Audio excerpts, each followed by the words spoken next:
Yo, what's good? Welcome to another episode of Not So Easy to Learn. I think that's the name, right? But yeah, we got two questions just on chemical equilibria, focused on precipitate formation and solubility constant.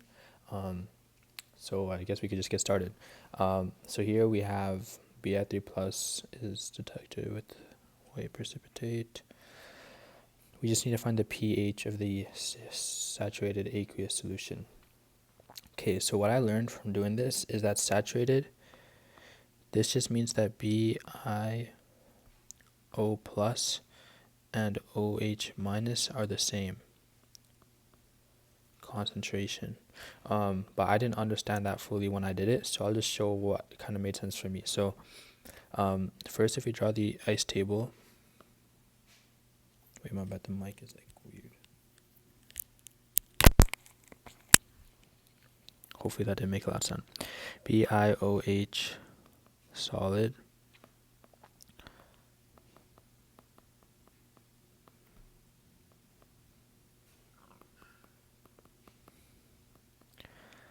Okay, so now we already know what the Ksp is, right? Ksp is products over reactants, but here we have solid as the reactants, so we're not going to include BiOOH in the Ksp reaction, and instead what we'll have is just X and X, if that makes sense. So we have ice. Bro, this mic is like touching my cheek and it's like really annoying. So we got plus X, and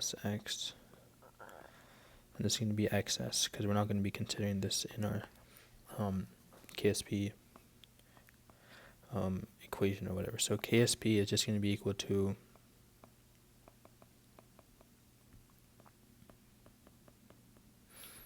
and that's going to be X times X. So X squared is going to be equal to Ksp. Also, I don't know if I said in the beginning, but the objective is to calculate pH, and in order to calculate pH, we'll want to find pOH, and we'll find pOH by finding the concentration of hydroxide ions in the saturated aqueous solution. But I'm sorry, I got like a sore throat coming in, which is really annoying. But now, anyways, if we just sub this in, X squared is going to be equal to 4.0 times 10 to the negative 10. So we should get a value X equals 2.0 times 10 to the negative 5 moles per liter. This is going to be equal to the OH concentration, the hydroxide ion concentration at equilibrium, and we could just find pOH from that.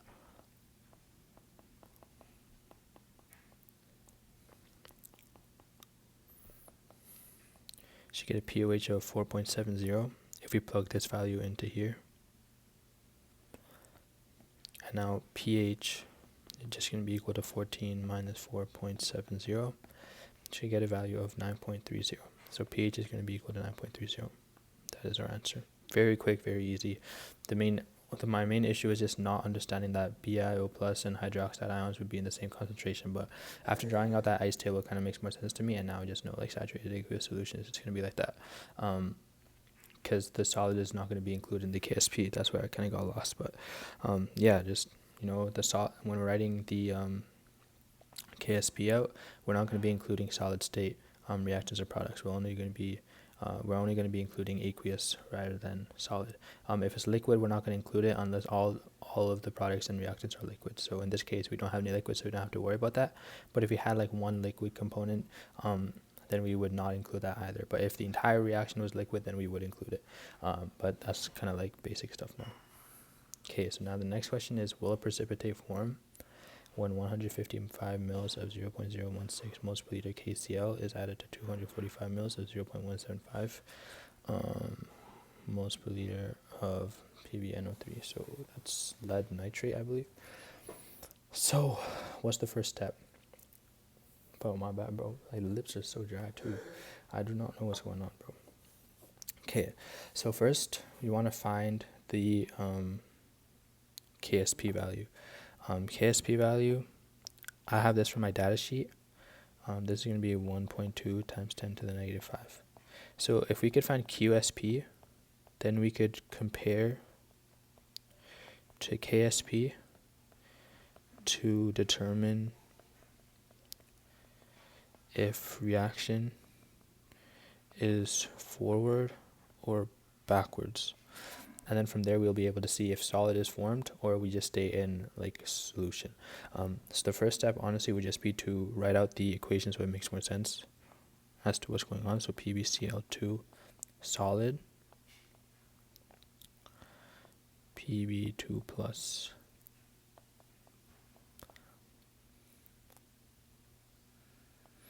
okay, so now you might be asking like, yo, why didn't I do K plus and NO3 minus? Well, K plus potassium is a group 1 ion, and group 1 is highly soluble, so it'll always be in solution, so we already know that.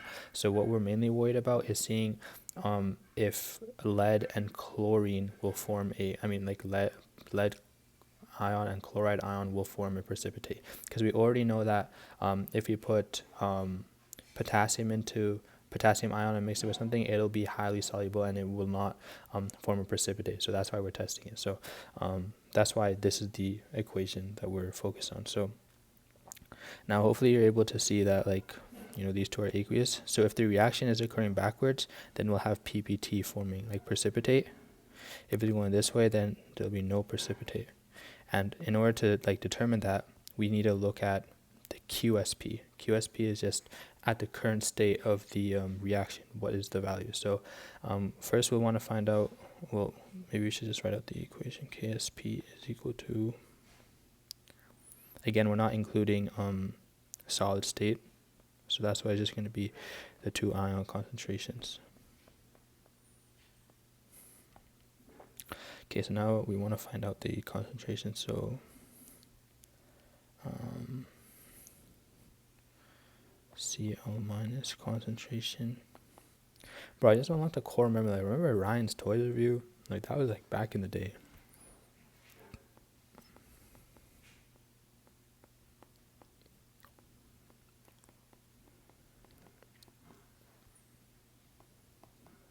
So right now we're just calculating the concentrations of chloride ion and lead ion.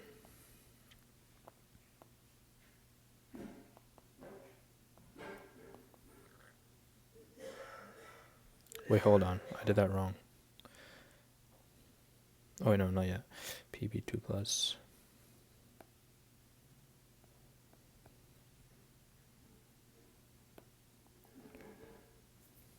Wait, my bad.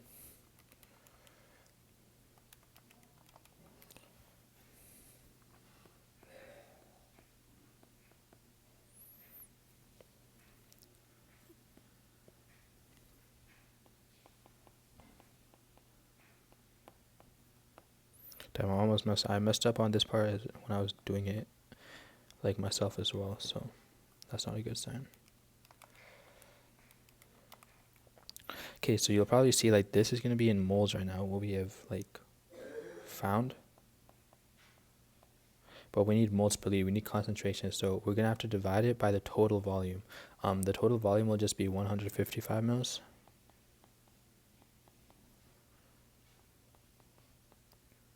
I will want to convert that into liters, but I'll just do that when I'm doing it in my calculator.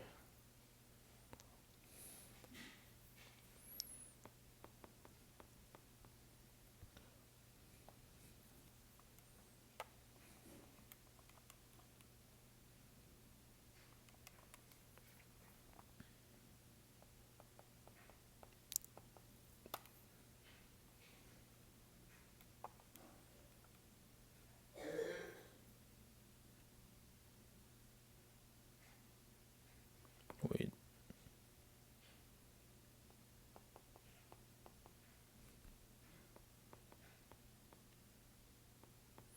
Okay, so we have the concentration of each ion. Now we're just going to find out Qsp.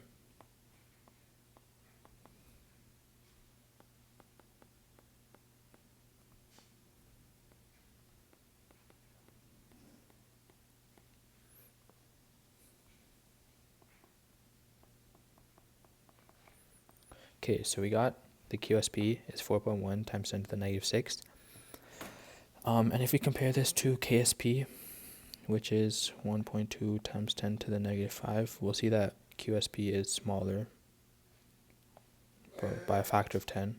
Why is it drawing like that? So we know that, bro, my bad. I'm like so out of order. Ksp.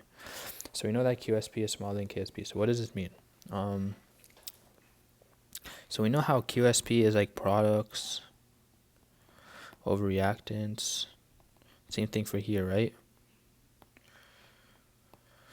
How would I say this? So Qsp is trying to approach Ksp. So if we need to get a bigger Qsp, that means we need a bigger like value of products. You know, we need higher products in order to catch up to Ksp, or we need lower reactants to catch up to there, because it's an inverse relationship, right? So what we need to do, like, or what we know is that we need more products, and in order to get more products, the reaction has to proceed in the forward reaction. So that's how we know, like, you know, it's just going in the forward reaction. Or I guess you could like memorize it if you don't really like fully understand why it's going in the forward reaction, because of like the size difference. But yeah, if it was like Qsp is greater than Ksp, then we would be going in the reverse reaction. So because we're going in the forward reaction means no precipitate, because we're just going to be like the reaction is going to be proceeding to the right. So that way, like, you know, we will just be like forming the ions rather than forming the solid precipitate. So because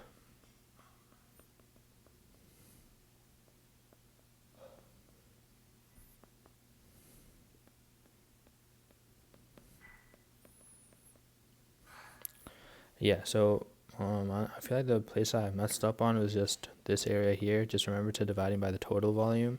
But I feel like Qsp, Ksp, finding out which way the reaction proceeds, that's like from previous units, so it kind of makes sense to me. But yeah, just like, I don't know how else to say, like, if you need to get like a bigger, like go from Qsp to a greater Ksp, you need to increase the products in order to get to that like kind of ratio, or reduce the reactants. But in this case, we just want more products, so that means the reaction has to proceed in the forward reaction rather than the reverse reaction. So yeah, that's pretty much all for today. Bro, I don't know, but I really hope this throat pain goes away, bro. It's actually annoying, but yeah, I'll see you in the next video. Goodbye.